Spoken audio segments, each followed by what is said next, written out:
some physical evidence comes up missing from the police department that would have sent probably Snoop to jail. It shouldn't have paid a lot of money for that to happen. You understand? And when we was in California, he wasn't favorable of Snoop because he know what he had done. And he felt like Snoop may have been trying to line him up for those other guys. If it's one dude who's got the inside scoop on everything 90s and hip hop, it's the big homie, Gene Deal. This man is like a walking, talking hip hop encyclopedia when it comes to the wild folklore of that era. Now, he's the ex-bodyguard of P. Diddy, who had gained a little fame from, talking about and dropping gems in the interviews and articles from, what he's seen and all the goings on. He's been around from hanging with Puff and the Bad Boy Crew. It was one of those type of situations. And when probably say, yo, man, I don't F with them niggas. Man, I'm getting out that industry and everything like that.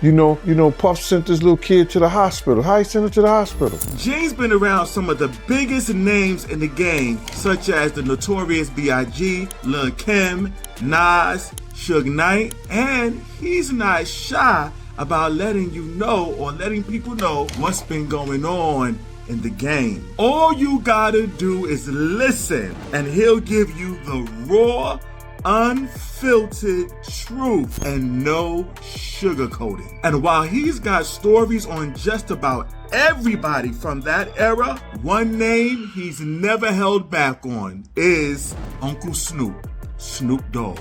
And let's just say that the big homie Gene is not a fan of the Dog Father, not even a little bit. Gene's deep grouse with Snoop is rooted in some close-up observations he's made back in the day, back when he was rolling with the Bad Boy Crew as a bodyguard. From his front row seat to all the drama, he started to notice little things about Snoop, little patterns in how he moved, how he talked, and how he dealt with certain situations.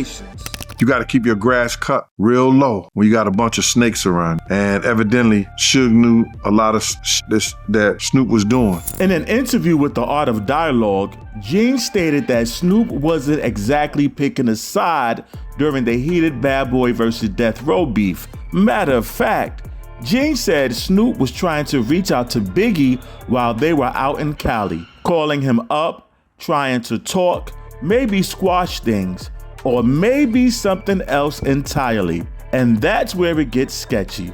Like, what was Snoop really on? Was he trying to play peacemaker, or was there something shady going on behind the scenes? Now, when we were out there in California, I was in the studio with Big, and Big said to D-Rock, yo, Snoop keep trying to call me and ask me where I'm at, what we doing, and what we gonna do this and do this, stuff like that. He said, leaving messages. He said, I'm not answering that phone.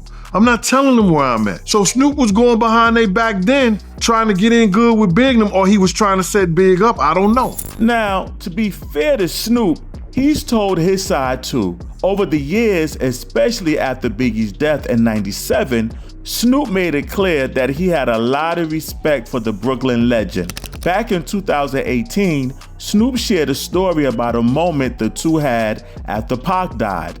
He said Biggie opened up about how much Pac's passing affected him. It hit him much deeper than people might have known.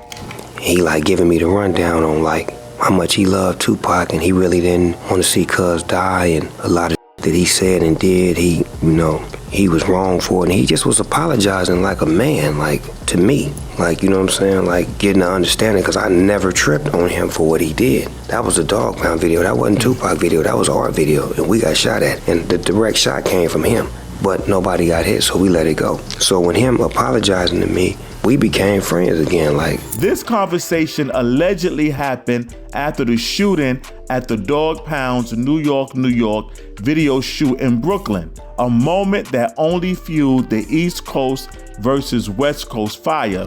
Snoop admitted that at the time, they thought Biggie might have been behind the shots fired during that shoot. But according to him, they decided to let it slide, not wanting to add more fuel to an already raging fire. And eventually, after all the dust settled, Snoop said he ran into Biggie in Atlanta and they squashed whatever tension was left. According to him, there was mutual respect and then even had a heart-to-heart. But you know who's not buying the story? Yup, you got it. It's Gene Deal.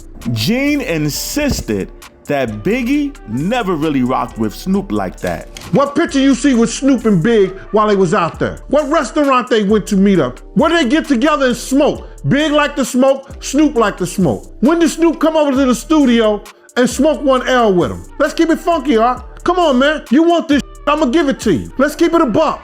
Big got in that studio and said, I don't know why this Snoop's calling me. I'm not telling this where I'm at. But it wasn't only the Notorious B.I.G. Gene felt Snoop was lying about. He also believed Snoop wasn't being fully honest about his relationship with Tupac either. Pac and Snoop's relationship has always puzzled a lot of Pac fans. Some think it was tight, some think it was surface level, but when you look at how things played out, especially during the heights of the East Coast West Coast beef, it starts to look a little shaky. To many fans, it seemed like Snoop didn't want to fully ride with Pac, especially when Pac was going hard against Biggie and Puff. And if there's another person who definitely has doubts, it's Gene. He doesn't buy the whole ride or die story that Snoop's been selling.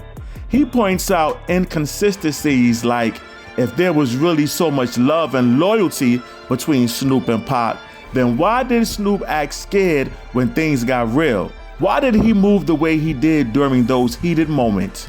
Gene brings up the story where Snoop and Pac were on a plane together, flying out to the East Coast to illustrate his point on how Snoop's people weren't riding with him like that. Now, in case you're wondering what flight story that is, we're talking about the event that followed after Snoop went on Angie Martinez's radio show on Hot 97, going on about how he's got no issues with the Bad Boy crew.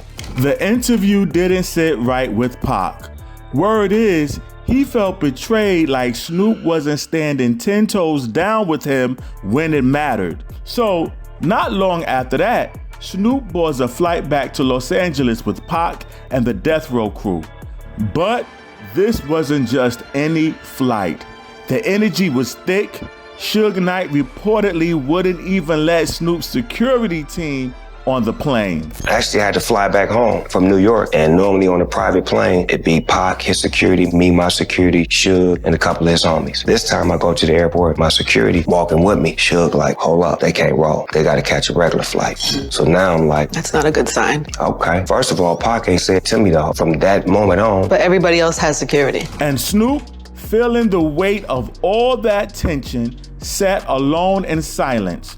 Nobody spoke to him. Not Pac, not Suge, not anybody from the crew.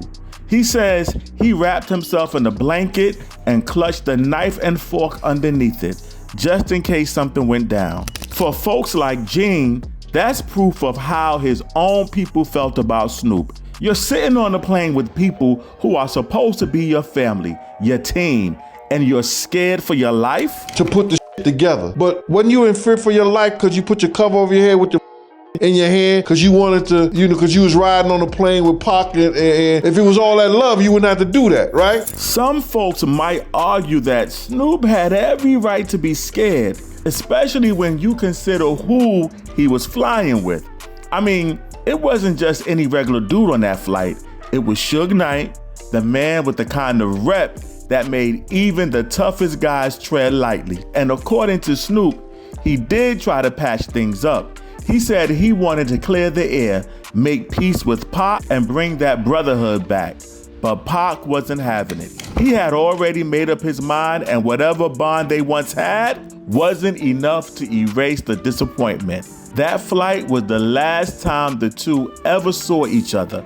A few days later, Pac was gone. No closure, no reconciliation, just unfinished business between two rap legends. It's one of those stories that split people down the middle. And some people believe Snoop did what he had to do. Stay smart, avoided drama. Others felt like he was playing both sides. And when it mattered, he didn't stand where he should have stood. And in the end, you believe who you want to believe. But for Gene Deal, it's more than just picking sides. It's about what he saw, what he lived through, and what he believes is the truth behind all the polished interviews and old school nostalgia. Now, it's your turn to let me know what you believe by commenting, like, and then sharing. And I'll see you the next time. Peace and blessings.